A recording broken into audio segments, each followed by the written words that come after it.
G'day guys, welcome back to Beyond This World. My name is Bailey. Today we'll be looking at the 5 lies that Epstein didn't kill himself, and these are literally stuff that I didn't even know about.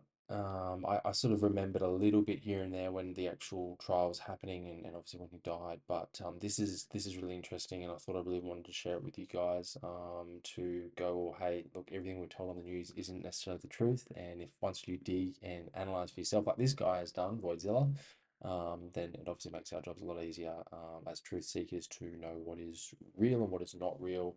And without further ado, please like and subscribe if you like my content that I've been putting out. I really enjoy making these videos for you guys. But if you can share it with a mate, a friend, it really helps the algorithm. So let's get straight into this video. You're going to get a video of the cell. And you're going to get the video of the cell. And you're going to see for yourself. Kash Patel, the FBI director, told us that this footage was of Jeffrey Epstein's cell, but it's not. Let's fly over to where Epstein's cell actually is. I've marked it with a green door. Down the hall, we actually see a camera marked in red that wasn't recording the night of Epstein's death, which brings us to our next lie. There was only one camera. There's a video of him.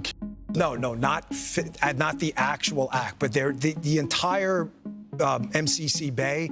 It was only one camera. Deputy Director Dan Bongino of the FBI told us there was only one camera in the special housing unit, but that's not true. There were at least 2 cameras recording and 9 other cameras that were working but not recording due to a malfunction only days earlier. Now, the official report says that recordings should have been made for about half of the cameras, but in Epstein's block, only 2 out of 11 cameras were recording.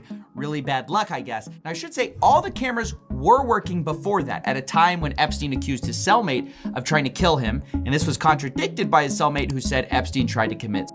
Epstein later got put on watch for this event, and we should have been able to get that footage, except the prison failed to save the correct file. Prosecutors claimed the footage contained on the preserved video was for the correct date and time, but captured a different tier than the one where Jeffrey Epstein was located. It was only one camera. So our deputy director lied when he said there was only one camera. There were actually 11. At least 2 were recording. Only 1 got released. And according to our own government's report, 5 or 6 should have been recording, but weren't. When the cameras were working properly, they didn't save the right files. Incredibly unlucky. But lie number 3, there's nothing unlucky about it, because we were told directly that the footage we were gonna get showed there was no one there but Epstein. You're gonna see there's no one there but him.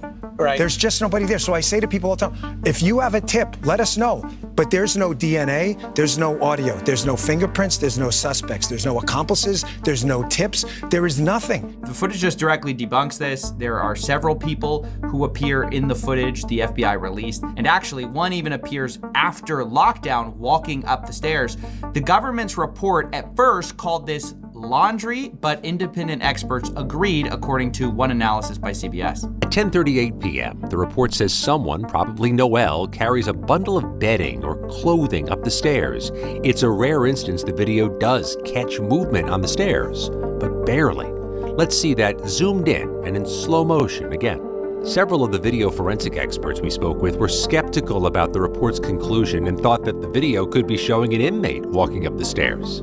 Authorities say this was the last time anyone approached his cell block until his body was discovered the next morning. Again, while the video does not contradict that, experts who viewed the video say the limited field of view makes it impossible to definitively conclude that no one used those stairs in that time period. We don't know who that is. The government's not clear. And there are also several people who are housed in the same cell block as Jeffrey Epstein, which, as we've shown, isn't visible to the camera footage we were given. So that raises questions, and so do the 2 prison guards who were on staff that night and had a view of Epstein's cell.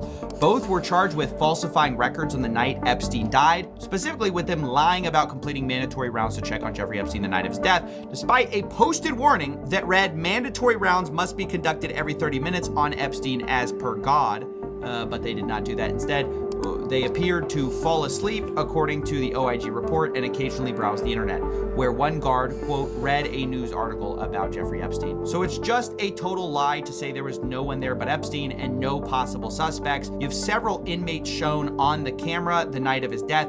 You have one walking up the stairs after lockdown, and you also have guards that just falsified records.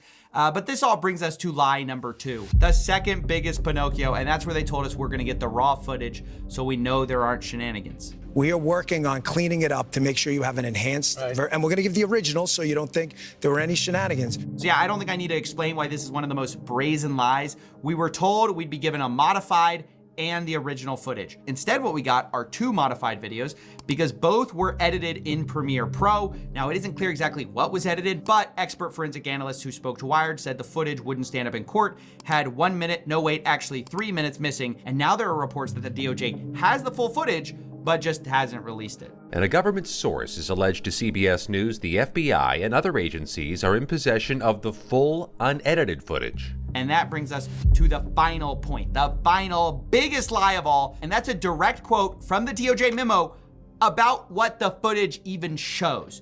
And it says this, quote, anyone entering or attempting to enter the tier where Epstein's cell was located from the SHU common area would have been captured by this footage.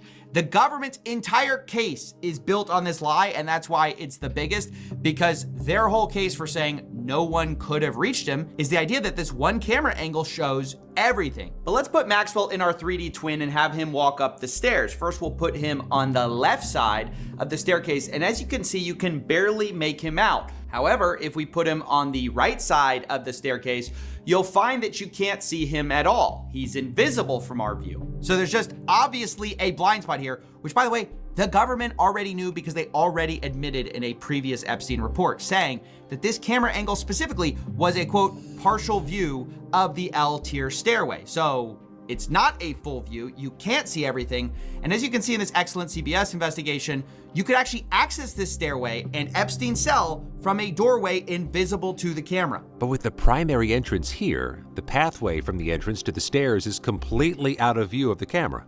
Yeah, that's right. You could access Epstein's cell. Our replication of the prison shows the same conclusion.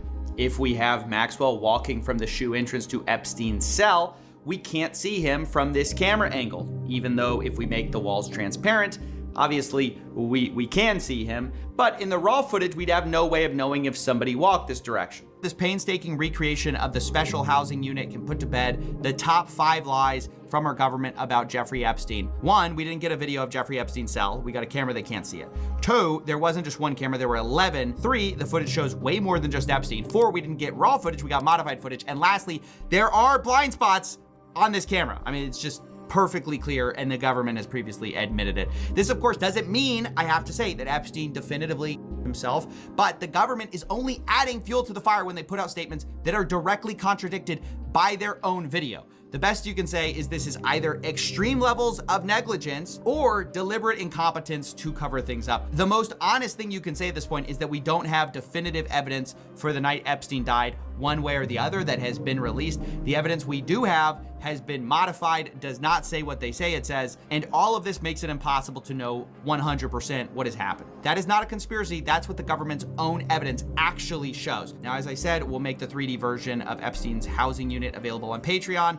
It's a Blender file along with a detailed look of how he created it. I should say the government's not exactly forthcoming about the exact specs of their prison, so we had to use some. Yeah, what do you guys reckon? Did he actually hang himself with that? I don't think so.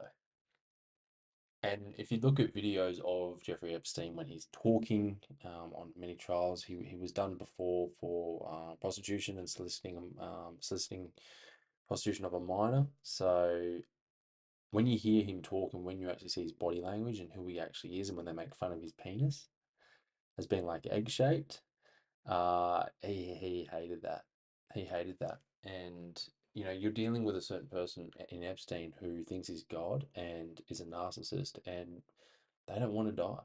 They don't want to die. They're people that would rather throw other people under the bus than themselves, and he doesn't want to die, you know, and I don't believe he did. I don't think he was killed off. I think you know, again, it's a whole rabbit hole of, you know, did you believe Charlie Kirk died, or did you believe some Hollywood actors die?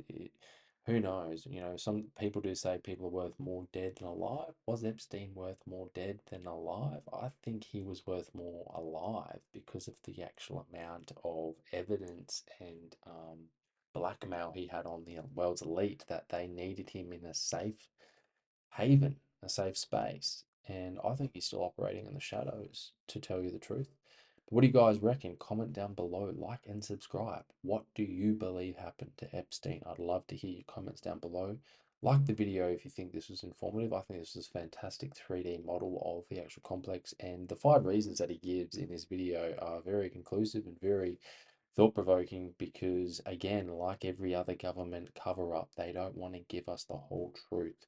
And if they're having to edit footage and they're not getting clear shots of the camera, like for instance Paul Walker's death, that was an industrial area and they could only find one camera that didn't even have the whole view of the front of the building. I mean, again, shit just doesn't add up. It just doesn't add up. And yeah, comment down below, like, subscribe. I'll see you guys in the next one. This is yeah, the deeper you go, the more you're uncovering. The more you go, well, you can't trust the news, you can't trust the government, but all we have is each other and YouTube and the community. So until next time, guys, see you in the next one.